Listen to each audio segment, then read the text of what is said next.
Hello, I'm Captain Goldie, and this is Haven and Hearth. This game introduced me to Dwarf Fortress and all of those other games like Dwarf Fortress. I remember when I first started playing this, it was incredible. It's an indie game. They were inspired by Dwarf Fortress. I looked into Haven and Hearth after I played it for a little while and discovered that it was inspired by Dwarf Fortress, and so that's how I got into that. But I figured I'd show everybody what Haven and Hearth is, just because I found it to be such an amazing game before I discovered everything. This is the beginning. When you start, you could see from the user interface that this is extremely indie, but you know, when you compare it to Dwarf Fortress, it's pretty amazing. You right click to move around, give myself a name. I was hoping capitals would make a difference. I don't want to.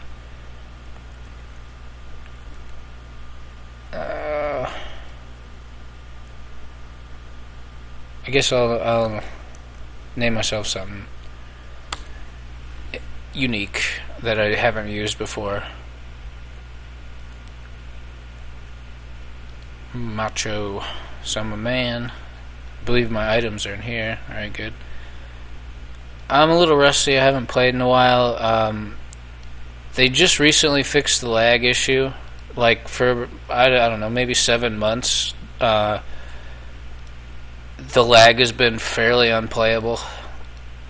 I was reading on the forums, and it seemed like Loftar said that he sort of like intentionally let the lag exist,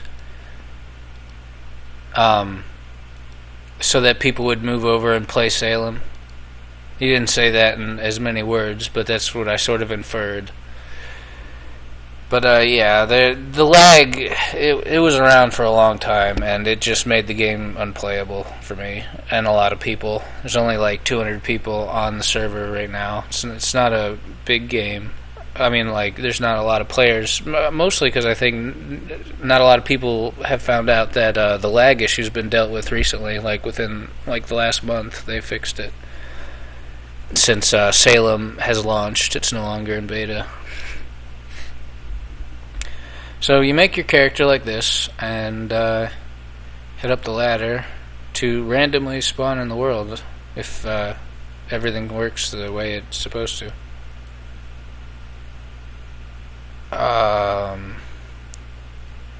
This is interesting.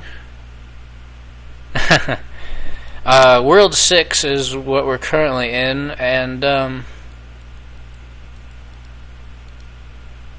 it appears I just spawned right into somebody's abandoned village. Rinko place.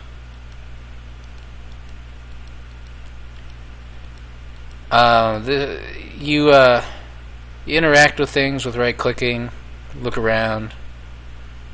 Quality 18 tree pot. And here's some crops. So this is neat. I'm gonna probably check out this house, see if there's anything worth taking. This game, you can like steal and kill people and stuff. It's ever since like World 4.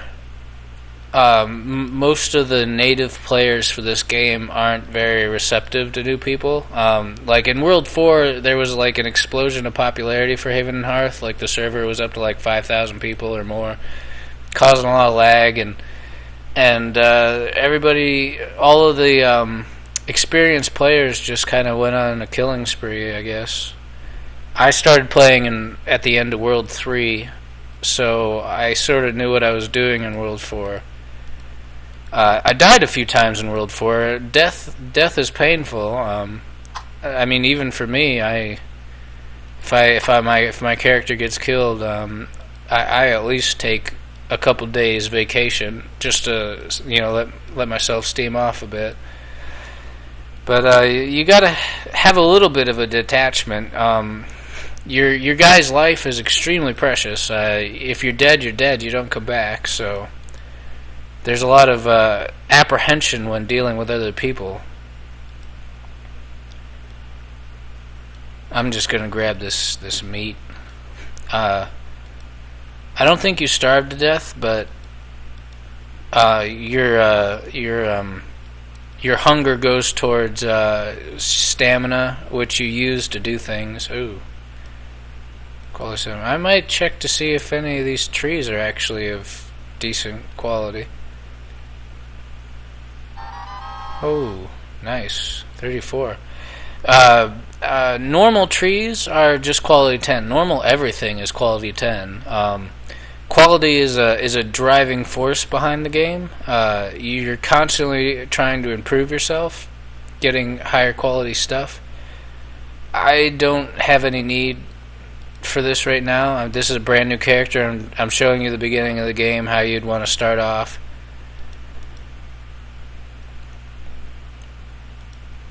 And normally I'd be rummaging through the forest right now, getting all of the inspirationals and stuff and discoveries. Every time when you make a new character, every time you do this, like you right click on a tree and like pick a new option, it's a discovery, and then you learn stuff based off of the discovery. So you don't start with everything you're able to build right now. Like you do skill up, and let's where's the skills? Here we are. You could buy skills like fishing and foraging, and they'll unlock crafts, but if you haven't discovered the raw materials that go into those crafts, they won't show up on your craft menu. So you want to eventually discover everything in the game, just so that you can craft everything available to you. I see some quality 56 soil, which is decent. It's approaching 70. I mean 60. Wow, it'd be great if it was 70. But towards the quality aspect, your crops are soft capped by the quality of the soil. So like if the soil right here you wanted to farm in this general area, your crops would rapidly approach the quality of the soil. So if it was 70 right here, I mean, this soil is close to 60, but say it was 70, you could quickly get your crops up to 70 here. And then, as long as your farming skill was over 70, you would randomly get seeds off of this, and they would be like +2 or -3 from whatever it's at. So you would then have to really like grind your crops up from that point, and it would be hit or miss if they increase or fall a little bit every generation from 70 onwards. It's not like impossible, and people do get it up there above 100, up to 200 and 300, and World 6 has been going on for over a year now. So there's plenty of I bet you would find the ruined husks of villages like this everywhere now, because there was a good 7-month stretch there where the lag was so bad nobody was playing anymore. I didn't show you my login screen because of my other characters on there, and I checked out my village on my main character, and it's still intact. It appears they turned off the decay. Like you could see these buildings are red, these items are red. That's decay. They'll break eventually. And for some reason, my village is like perfectly fine, no decay anywhere. So I assume they like turned off decay because of the lag for villages with active idols. Because this village doesn't have an idol. I believe. Well, I don't know. I'll check. Over here it does. I turned on display personal claims, display village, so the village claim is not here. There was probably at some point, because looking at the mini-map, this is just a massive amount of infrastructure. So I assume this was at one point a large village. Again, I'm just kind of walking and talking and checking stuff out. Quality 10 water, nothing impressive. Those are hemp. I think that's cheese curds or something. Curding tub, yeah. I am just sort of rediscovering things as I go along. Like, I'll see something and try to remember what it was. What was this? Ash. So somebody burnt some bones in a kiln. Some fishing lures, sticks. I got a nice stick right there, 27. 10 vinegar, that's not bad. Some seeds here for trees, other sticks. I might as well put that hat on, just feel a little less noobish here. You don't want to walk around the world looking extremely brand new, because, like I said, the older players just they're not exactly friendly. I mean, like I said, you can kill people in this game, and you pretty much should expect that anybody you run into in this game has already obtained the ability to kill others. It's expensive, but then again, like within a month or two of playing, you can easily afford it, skill point wise. I don't even think I could see it without getting closer. Like this is all on skill trees, so like you gotta like get this skill to unlock the other skills down the line. So I think the will to power is the beginning of that line of skills towards murder and stuff. Silk eggs. I'm having trouble clicking on the right cupboard here. More silk. It'd be interesting if this is all silk. I saw stumps of mulberry trees outside, which is a telltale sign that it's silk production, because you get these mulberry leaves, and that's what the silkworms eat. But that's part of what was like really attractive about this game to me. There was just so much to do, like so much to know, even like just to craft things. This was like the original crafting game. Hope I can get out of here. There we go. Sort of clicking blindly, trying to hit the one little pixel for the trapdoor up. Wonder if there's any food on the table now. So yeah, you can build all of this, and you can go as far as you like. I would spend hours just nitpicking over things, building my road system, and planning stuff, and getting like a wood stockpile somewhere. These carts are pretty handy for that. Early game, you just right click and that one might be too much on the claim. This one looks like I could grab it. No. Oh, it's poor condition. I actually have to repair it. Alright, well, I'm not going to repair it. I don't even think I have the skill to get the logs. Yeah, I can't even chop stumps yet. So I still gotta worry about getting some points and unlocking some of the basic skills.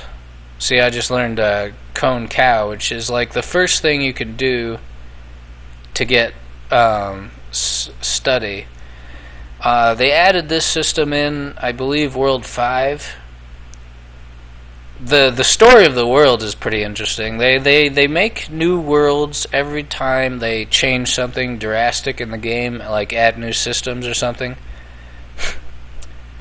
Or if something horrible happened, like data loss on the server. Like I don't remember which one it was. It was probably World 5. I believe it happened in World 4 too, where just huge chunks of the map was like nuked. That's what they called it. It wasn't like blown away like wasteland style. I mean, that's what they described it as on the forums. People joking around, but it was It was where like you couldn't walk over certain areas, like here, like there'd just be an invisible boundary here, and you just bump into it, and you couldn't walk into it. But animals could, and it would cause the server to crash, and it was crashing all the time. And they were trying to fix it, and just try to like slap a band-aid on the problem, and like try to prevent animals from walking into the dead areas of the server. But eventually, they just had to remake the world. I believe World 3 was just like a normal reset. I was there for the end of it, but I don't remember why they reset it. I believe it was they made some changes and like everybody got together and just kind of killed each other for the fun of it.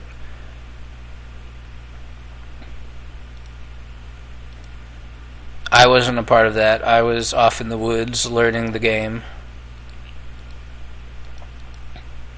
So I'm gonna craft a cow. You can easily just wander around aimlessly for hours in this game. I'm trying not to do that. It's a habit though. You can see a fox walking. I put that stuff on in the options. I'm using Ender Client. I'll put all that information in the description where to get Ender Client and some of the known problems with it associated with like Windows 7 and Java. It was Ender's Client was like last updated a little while ago. I don't know, maybe last year. But people have just been sort of hot fixing the problems with it. So I'll put all that into the description. But these are all the options. I put them all on so that it, they're just all very good options to have on. Just a warning though, if you do run into somebody, you gotta make a decision. It's fight or flight. If you're gonna be a new player, so definitely don't fight. But you're gonna have to decide if you're gonna, try to talk to them or just run. And by run, I mean log out and don't log back on for like an hour because they'll wait for you. You can also fast travel. I believe it's adventure. Where is it? Travel to your Hearth fire, and it just. I guess they added a timer. I remember it being sort of instantaneous, kind of as like an escape maneuver. But I guess if you notice them off on your periphery, you could still get through that timer quickly, and it chucks you back to your fire. As long as you're not aggroed, like if they do a long-ranged aggroing attack, like I don't know, Call of the Thunder or whatever it's called. If they aggro you, then you got to outrun them, and anybody in this game who's like a fighter, which is most people out looking for trouble, who you're likely to run into, they'll have like buckets of water on them, and you'll never outrun them. They just have plenty. They'll just have a ridiculous amount of water to replenish their stamina, and they can chase you forever. And when they catch up to you, they're going to knock you out. Most people have sort of a creed, like in the beginning of this world, World 6, I was running into some people who were griefing me a little bit, giving me trouble, but they were good enough not to kill me. But it's become sort of a, I don't know if it's still the case now, but it has been the case where most people that just easily outclass you, they know they're going to beat you senseless, they'll just knock you out and take your pants, and it's called depantsing you. And they take your pants. Sometimes they steal your things, anything semi-valuable. They'll take your stuff if they feel like it. There's nothing you can do. Don't even cry about it. Just let them have your things. Seed bags. I like those, but I don't have the skill to use them yet. Still just looking around, but yeah, just let them have your stuff, and kind of test the water with them. Talk to them a bit afterwards. If you feel like they're not interested in talking to you at all, and they took your pants, and you're worried that they're just going to finish the job, then go ahead and log out. see the body pile. I don't feel safe around here right now. It's incredible. It's a nice graveyard.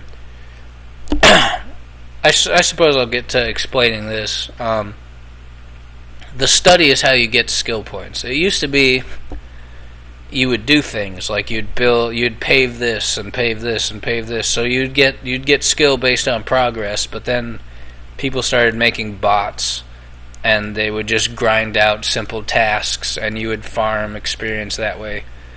So they changed it to this, where you gotta like make things to study. So like you would combine 4 sticks with a cone to make a cone cow, which is this. If you have Ender's Client, it'll give you the statistics on it. Otherwise, you're just blind. It'll just say cone cow and give you, like in the normal client, it'll just say cone cow and give you no information. But this will tell you it's mental weight 1. You're getting 47 learning points, and you're 15% complete with studying it, and it'll be complete in 15 minutes. This is like the quickest one. I believe cone cow is the quickest. So early on in your character's life like this, you'll be eating through a lot of cone cows. It's also one of the most like efficient, as long as you're like conscious of it and constantly have cone cows to study.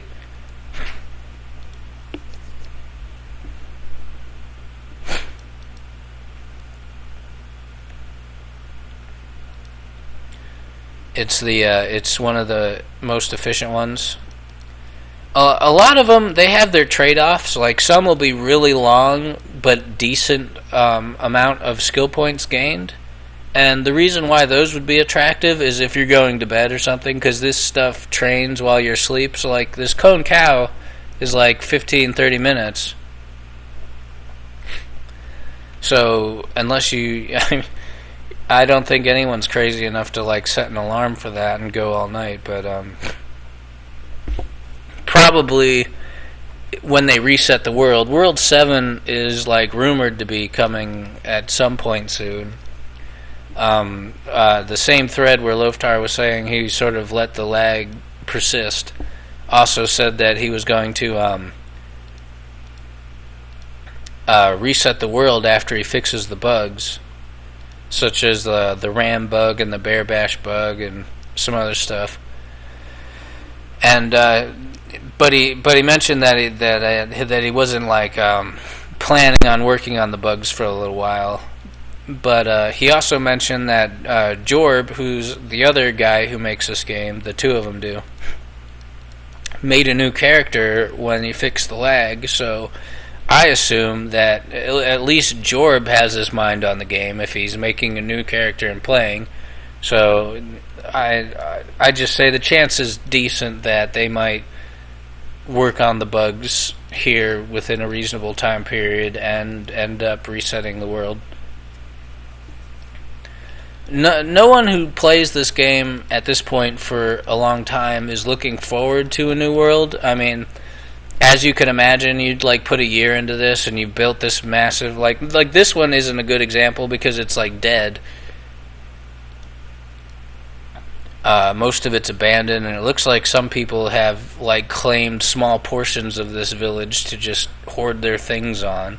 Like if these claims were in here, I would go through all the buildings and find all the valuable stuff and do what these people did, just load it onto your claim. Like, I can't walk on here. This is owned. That's sort of like the lowest form of security, and it keeps people like new characters out. This without a wall is absolutely useless against the older characters. They could easily walk on here with their trespassing skill and steal whatever they please, but I assume the people that live here are also fairly dangerous in their own right. You leave scents when you perform criminal acts, and they can use tracking, pick up this scent, and follow you. And if you logged out, it'll lead them to your fire. Like when I traveled back to my fire, if I committed a crime and they had a scent, it would take them to my fire if I was not online. and then they could summon my character at that fire and dispense justice at their leisure.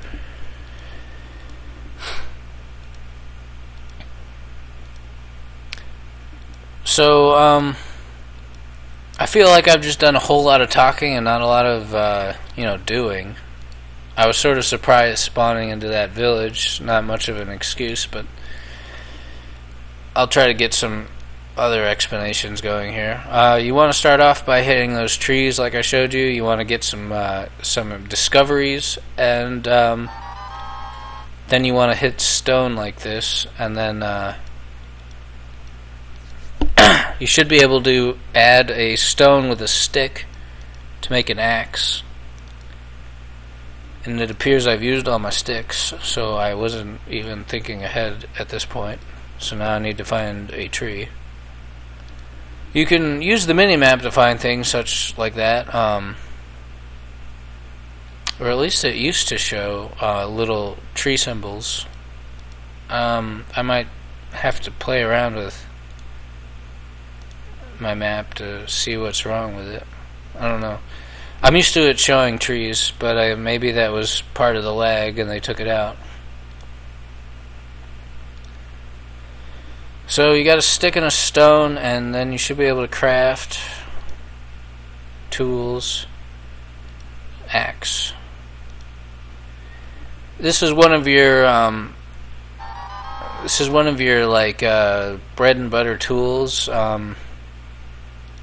You can use axes for like a lot of things. So you hang on to it, and you eventually want to get a higher quality axe, which comes from higher quality stone and wood. I found some of that stuff in that abandoned village. Those trees around quality 30. So that would be a good way of getting a higher quality axe. And the axe goes in. That's a study right there. If I can catch it. You change your speed up here. It burns stamina, though, to go faster than sort of like walking through the woods. So you want to switch back when you're done exerting yourself for whatever reason you decided to. So the ladybug is a weight 3. The weight is dependent on your intelligence. So since I'm a new character, I have an intelligence of 10, which is your base stat and everything. So I have 10s across the board. So I have a mental weight of 10. I could put up to 10 in here of mental weight study items. So that's a 3 and a 1. That's at a 4. And when these two are done, I can expect to have 447 skill points. The quality affects how many points you get. So like right now I have a quality 17 and an 18. Those are from the trees. Normally I'd be making lower quality cone cows. I'll see if I can. No, I need pine trees for those cones. I'm not sure what I can make. Just cone cows, okay. So I assume it would actually kind of suck if you started off in one of these light forests like this with no pine trees around. You wouldn't have access to the basic study items. But I just want to show you what the base quality for a cone cow would be using quality 10 items.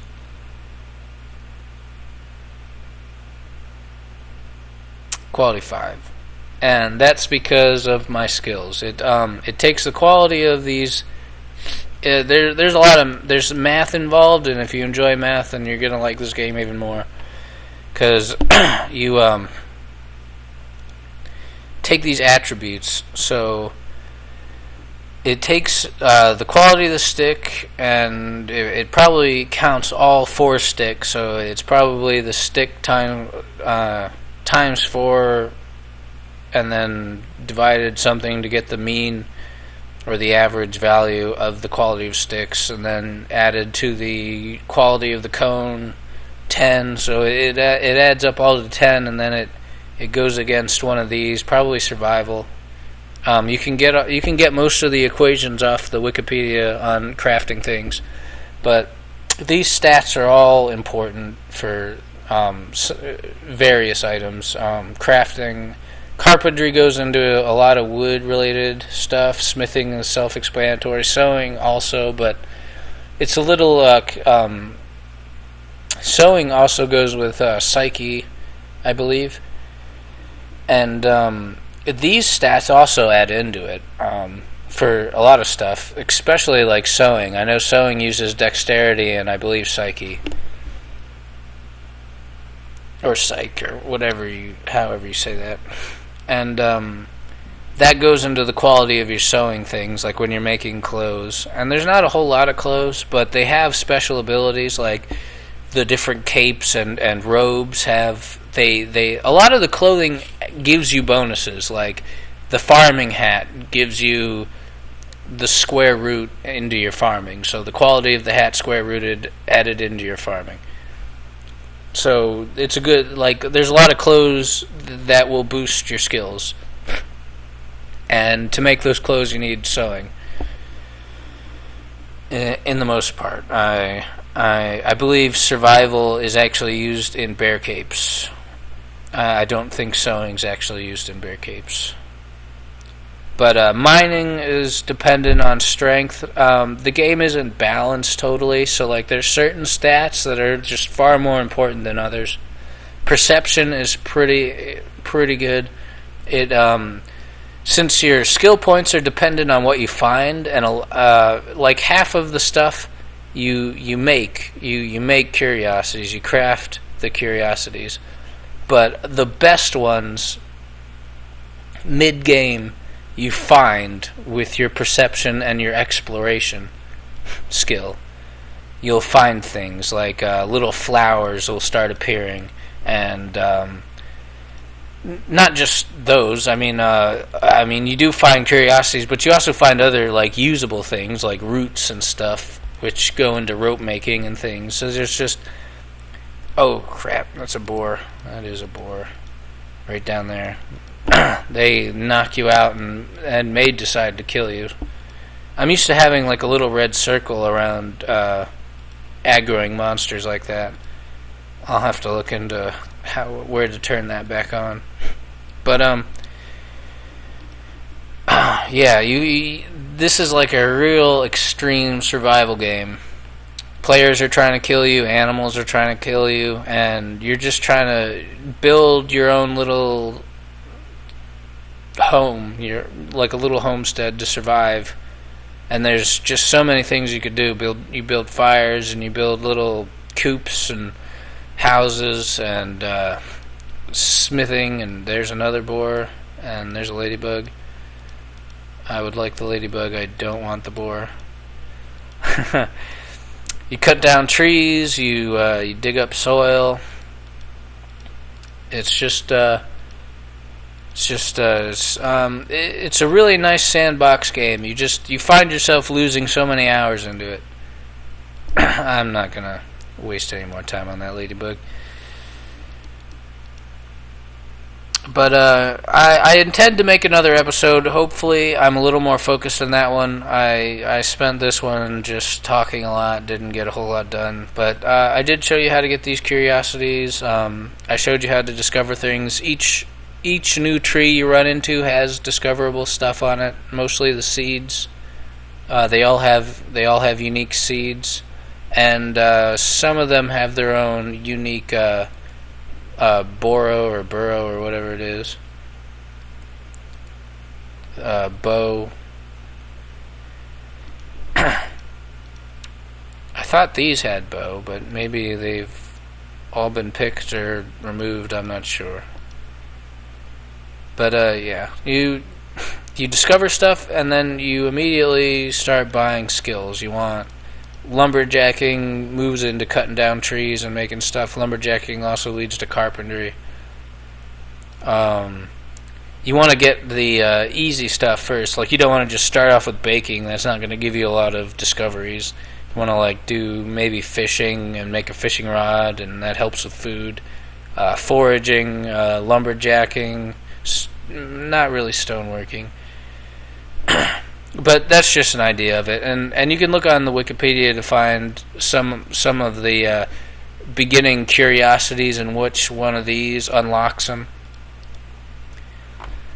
But I hope to make the next episode pretty soon. I'm not gonna wait like a whole week to do it, but maybe a day or two.